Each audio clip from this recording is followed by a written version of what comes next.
नमस्कार प्रिय छात्र और छात्राएं, मैं जितेंद्र कुमार रावत अमन कंप्यूटर शॉर्ट हैंड सेंटर आपका हार्दिक स्वागत करता है।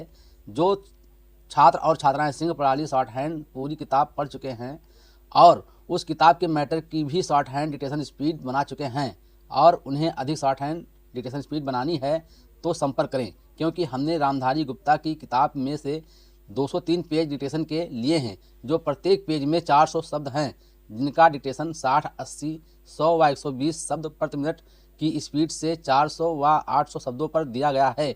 जो छात्र व छात्राएं विधिवत रूप से इन मैटरों का होमवर्क करके व्हाट्सएप पर चेक करा के अपनी शॉर्ट हैंड डिक्टेशन स्पीड बढ़ाना चाहते हैं या आउटलाइन प्राप्त करना चाहते हैं या शॉर्ट हैंड पढ़ना चाहते हैं तो संपर्क करें। मोबाइल नंबर 91 98 94 39 41, दूसरा है 700 790 52 75। अतः संपूर्ण पढ़ाई व्हाट्सएप पर वीडियो के माध्यम से कराया जाएगा। धन्यवाद।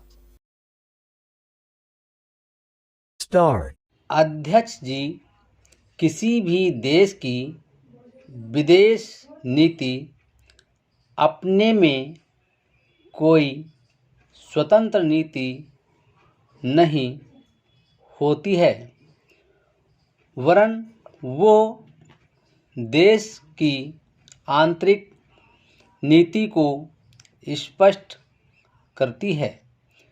उदाहरण के लिए हम अमेरिका को ले सकते हैं।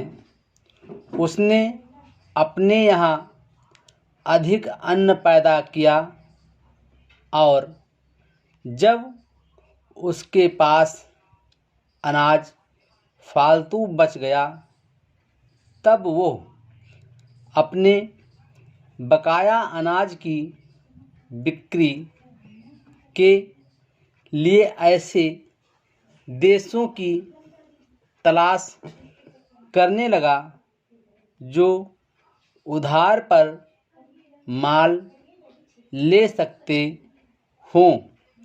किंतु हमारी आंतरिक नीति ने यह तय किया कि खर्चीले ढंग से सरकार चलाएंगे और स्वदेशी मुद्रा की कोई राश हमारे पास नहीं बचेगी।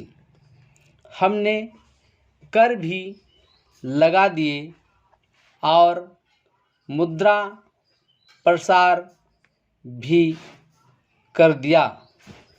कुछ संकट पड़ने के बाद इस बात की आवश्यकता को नहीं समझा कि उस पैसे का कहीं अन्यत्र उपयोग कर सकें। श्रीमान, मुझे माननीय प्रधानमंत्री जी के इस कथन पर दुख होता है कि दुनिया के अमीर और गरीब देशों का अंतर लगातार बढ़ता जा रहा है। मैं उनसे यह पूछना चाहती हूँ कि भारत की विदेश नीति ने उस अंतर को घटाने की क्या कोशिश की है?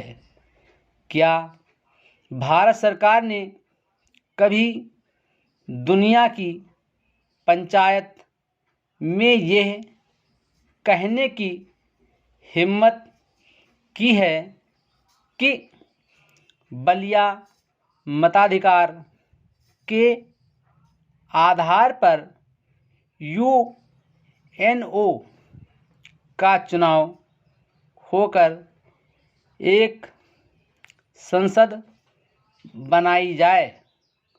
और क्या आप में यह देखने की हिम्मत है कि फौज के हिसाब से कर लगाकर एक विकास का खाता खोल दिया जाए।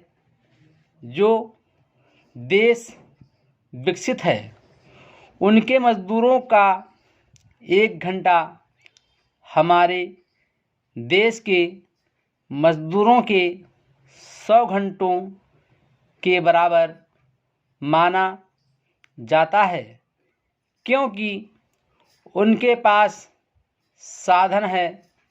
इसीलिए यह अंतर और भी बढ़ता चला जा रहा है।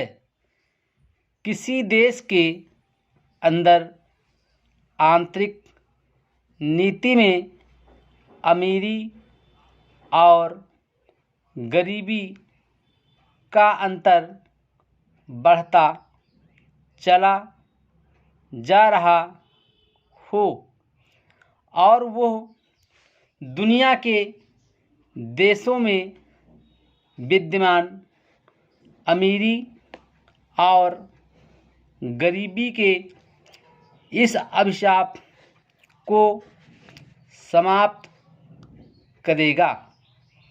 यह समझ में आने वाली बात नहीं है। अब मैं आपका ध्यान एक और बात की ओर दिलाना चाहती हूँ।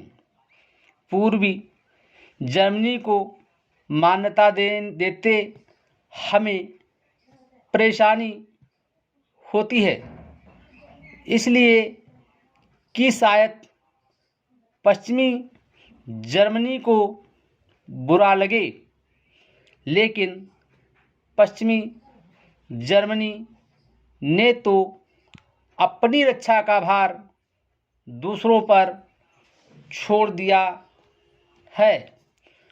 उसने अपनी पूरी शक्ति इस प्रकार बात पर लगा दी है कि अधिक से अधिक उत्पादन किया जाए। आपने जो समय दिया उसके लिए मैं आभार प्रदर्शन करता हूँ और उसका धन्यवाद करता हूँ।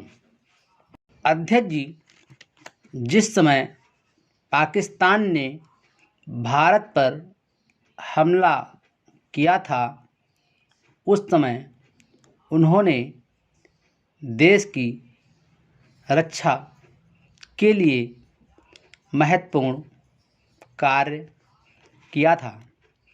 इसके साथ ही मैं मंत्री महोदय को यह भी स्मरण दिलाना चाहता हूँ कि शायद उन्होंने इस पर ध्यान नहीं दिया कि इस बार जो राष्ट्रीय पुरस्कार मिले हैं उनमें रेलवे प्रशासन को केवल 2 ही प्राप्त हुए हैं।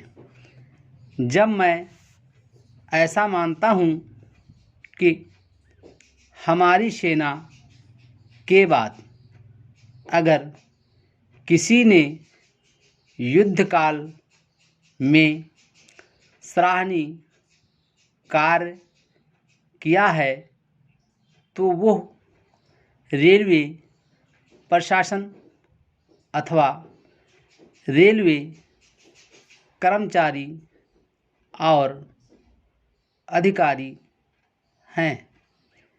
इसलिए उनके मनोबल को बनाए रखने के लिए और उनको प्रोत्साहित करने के लिए रेल मंत्री को इस बात पर भी ध्यान रखना चाहिए और इसका प्रयास करना चाहिए कि जो भी इस तरह के प्रोत्साहन मिले उनमें रेलवे का विशेष ध्यान रखा जाए। रेल मंत्री महोदय ने अपने वक्तव्य में भी रेलवे कर्मचारियों की प्रशंसा की है या उनको प्रोत्साहन दिलाया है, लेकिन यह प्रोत्साहन शांति काल में भी बना रहना चाहिए। रेलवे ने युद्ध काल में जो काम किया वो तो देश की रक्षा का महान उद्देश्य था, लेकिन उसके बाद देश के निर्माण में या गरीबी मिटाने के लिए जो युद्ध होता है उसमें भी प्रत्येक रेलवे कर्मचारी का मनोबल उसी तरीके से बना रहे, इसके लिए भी रेल मंत्री महोदय को कुछ कदम उठाने की आवश्यकता है। मैं ऐसा मानता हूँ कि वह किसी भी तरीके से करे, उनका तरीका कुछ भी हो, लेकिन उनको यह करना चाहिए कि जितने भी रेलवे कर्मचारी हैं, जो भी रेलवे को मुनाफा हो उसमें वह साझेदार हों। चाहे आप उनको बोनस के रूप में कुछ दें, चाहे किसी और तरीके से दें, लेकिन हर वर्ग के रेलवे कर्मचारी को मालूम होना चाहिए कि यदि वह देश के निर्माण के संबंध में ठीक तरह से काम करेगा तो उसको पुरस्कार के रूप में या वेतन के अंश के रूप में अपने वेतन के अलावा पैसा निकलेगा। इसी प्रकार इस संबंध में मैं एक और सुझाव देना चाहता हूँ। स्वतंत्रता के बाद रेल प्रशासन भारत सरकार का प्रशासन हो गया है, लेकिन यह लोकसभा एक विशेष उद्देश्य को लेकर चुनी गई है। यह उस कार्यक्रम का एक नमूना ही है। गांधी जी ने जीवन के सभी पहलुओं पर प्रकाश डाला था। धन को वे स्वयं से व्यय करने के हक में थे। Full stop.